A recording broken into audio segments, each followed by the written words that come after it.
Ngozi Ajayi worked in one of Nigeria's national television stations while coping with an abusive marriage.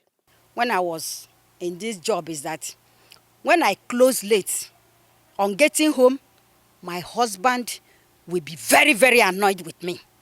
He will ask, are you the only one working there? Why can't you close when others are closing? I will start be begging, kneeling down, begging him that he should understand the nature of my job. I'm working with the general manager. Until my boss leave the office, I cannot leave the office. You will wonder why they did not speak out while they were working to help other victims' voice to be heard.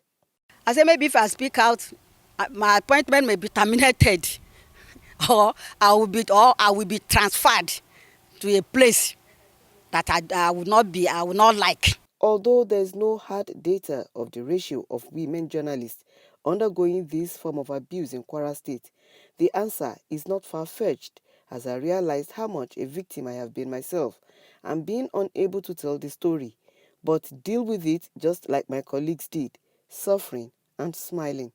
So I went in search of how to tackle this menace, eating deep into the fabric of my profession, and realized I was a victim myself. But then, is there a law protecting this group of women? We have the Nigerian Constitution that has fundamental human rights. Then we have the Violation Against Persons Prohibition Act for the Nigerian. For some states, they have the law. The laws are there. I think the main issue should be, do women come out when they are being violated? And even when they do, does our society allow them to pursue their case to a logical conclusion? So that's basically the problem. We have the law. If we see anybody that is ready to pursue that, definitely. But because usually when things happen that way, there's always this, oh, what do you want the society to say? Do you want to send the father of your children to jail? Do you want to send your father to jail? Do you want to do this to your mother? So eventually we find out that these victims eventually relent in pursuing their cases. So that's the issue. Well, I just pinched where it hurts most. If you don't have a support system that can keep your sanity, it may eventually lead to breakdown. That's why sometimes you see most of us don't go for leave. But when you begin to notice that it's beginning to affect you mentally, in fact, you'll be the first person to recommend that I need a break. I was not the only one bothered by the increasing rate of violence among women in the media. So were my colleagues. Before you get married, ensure that you have a husband that will support you 100%. Whatever you want to do, as long as what you're going to do is legal and is ready to push you. You know, there are some husbands that will say, "Here, go, I'm right behind you."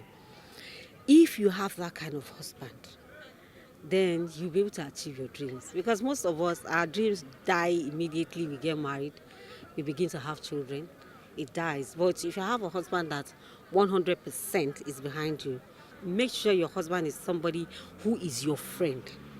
That is first. Beyond love, there should be friendship. Somebody who will support you 100%. I think if you're able to achieve that, the home front will be, the stress at the home front will be minimal. My message to the women is, no matter the situation, speak out, because the moment women don't speak out, they die inwardly. So the best thing is for them to speak out and seek justice and let justice prevail. For the upcoming ones now, what I will tell them is that they have to be very, very patient in the job, and they have to learn the job very, very well, so that they will not encounter any problem with the job, because you are not permanent in one place. You can be transferred to another place. If you don't know the job, you will encounter problems and difficulties.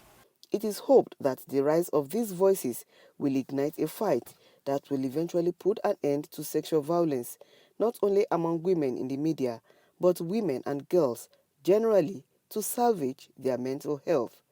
This report is conducted as part of the African Women in Media, AWIM Violence Against Women, and Girls Vogue Journalism Program. Iyabode Olorunshola, NTA News.